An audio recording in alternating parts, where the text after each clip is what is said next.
Hey guys, this is Dr. Ashish. Hope you guys are doing well. So today's lecture we are just going to discuss about physiological anatomy of heart. Okay. So before going to start, if you did not subscribe our channel yet, so hit the subscribe button and like our video. Okay. So before going to the chapter, first we have to discuss about some points about heart. So first thing we are just going to start is what is heart? What is heart?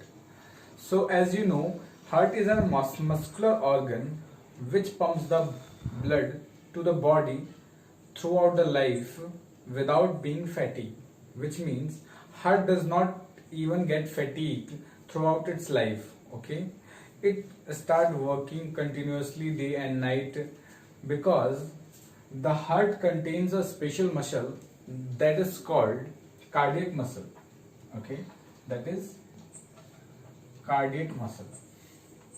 So cardiac muscle has the property that they cannot get fatigued because anaerobic oxidation या anaerobic respiration is completely absent in cardiac muscle. So due to absence of anaerobic respiration, there is no formation of lactic acid inside the cardiac muscle. So if lactic acid is not forming, so these substances not getting accumulated inside the cardiac muscle, so it does not get fatigued. Okay, so before going to start other structures about heart, what's its basically anatomy of that heart, first we will going to discuss about the cardiac muscle and what's its properties. Okay, so let's start with the cardiac. Now we are talking about cardiac muscle. So cardiac muscle is a special type of muscle which has the property of both skeletal muscle and as well as smooth muscle. Okay, so what is the property that resembles with the skeletal muscle and what is the property that resembles with the smooth muscles? So we are just looking at these things. Okay, so cardiac muscle basically form with the muscles fiber which are cross-linked. Suppose these are the cardiac muscle fibers.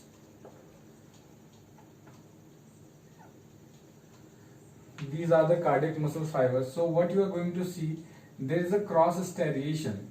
There is a striation.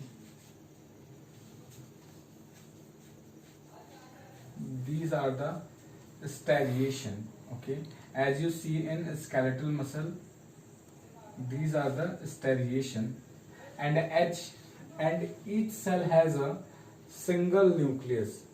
Due to these striation, these resembles with the skeletal muscle, but what actually happens at the point of junction when two muscle fibers are connected with each other, there is a formation of intercalated disc. There is a formation of intercalated disc. Intercalated disc. Basically, these intercalated disc helps in connecting to adjacent muscle fiber and helps in basically transporting neural signals or action potential toward each of these muscle fibers. Okay, so due to this intercalated disc, they are totally associated with each other and they can perform their function like a unit. Okay, and still they have striation, but they are involuntary in action. They cannot be controlled by any other like our neural system. Okay, so it is completely involuntary in nature. How it is? It is completely involuntary in nature.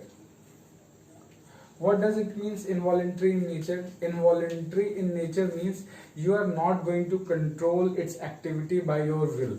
If I'll say कि I just want to control my heartbeat, so I will not be able to control my heartbeat. It is so I cannot control the activity of cardiac muscle by my will. So this is involuntary in nature. Okay, so what I can say about cardiac muscle, it is a muscle which is striated and involuntary in nature, and it has intercalated disc which help in the transmission of action potential toward each other. Okay, Now we have discussed about the properties of cardiac muscle. Now we are just looking at how the heart is formed. Okay, so if you are checking how heart is formed, so what we have found that there is a layer of cardiac muscle, like in this way. Just look at the diagram, then you will get to know about how it is formed.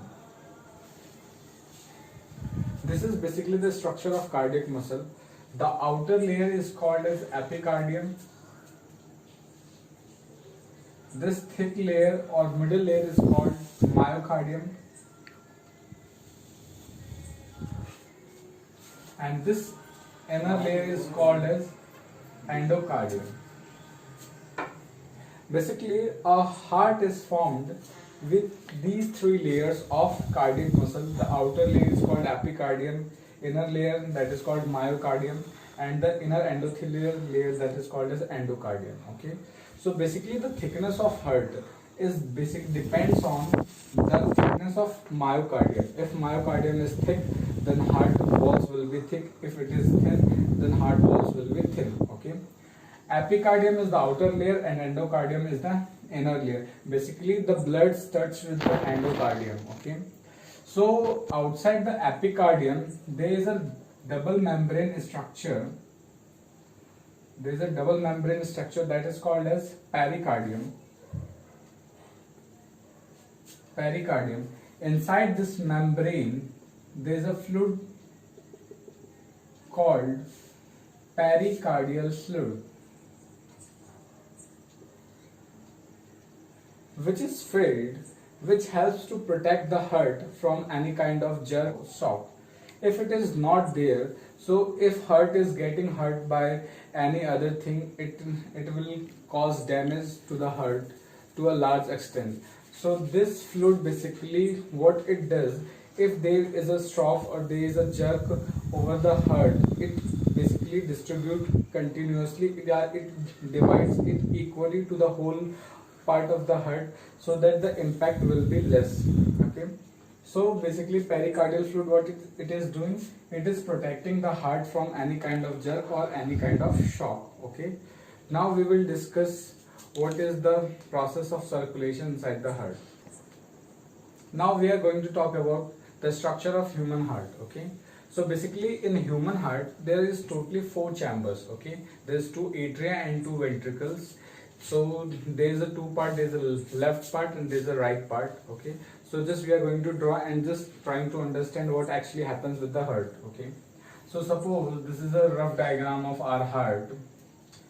It contains 4 chamber. This is called as left atrium, this is left ventricle, this is right atrium, and this is right ventricle. Okay, so these walls are called interatrial septum, and these walls between 2 ventricles are called interventricular septum.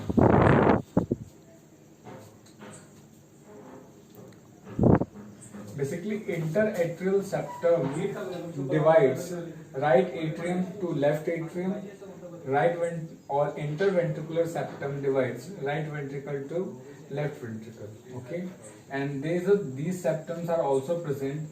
These are called atrioventricular septum, ventricular septum. Okay, between left atrium and left ventricle there is a valve called mitral valve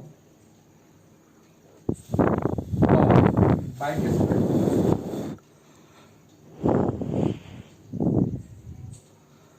And on right side there is a valve between right atrium and right ventricle. It is tricuspid. This is a tricuspid valve. Okay, so this is the structure of a human heart.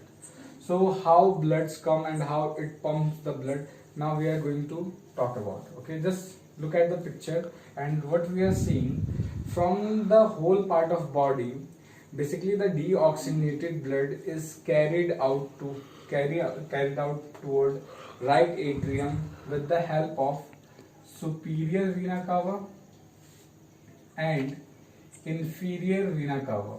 Okay, there is a two structure called superior vena cava and inferior vena cava. These two major veins came with the deoxygenated blood and poured these deoxygenated blood into right atrium. Okay, and now these right atrium transfer these deoxygenated blood toward right ventricle, and from right ventricle with the help of pulmonary artery these deoxygenated bloods are carried toward lungs, where the bloods is getting oxygenated. Okay, now after getting oxygenated, these bloods are transferred to left atrium with the help of four pulmonary veins.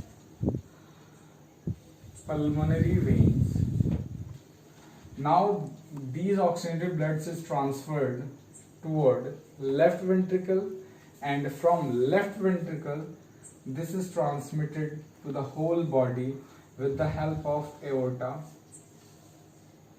Okay, so this is the basically the circulation of heart.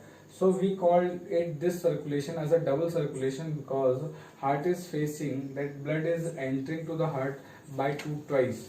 First this there and second there. Okay, so due to this we are calling it as double circulation. Thank you.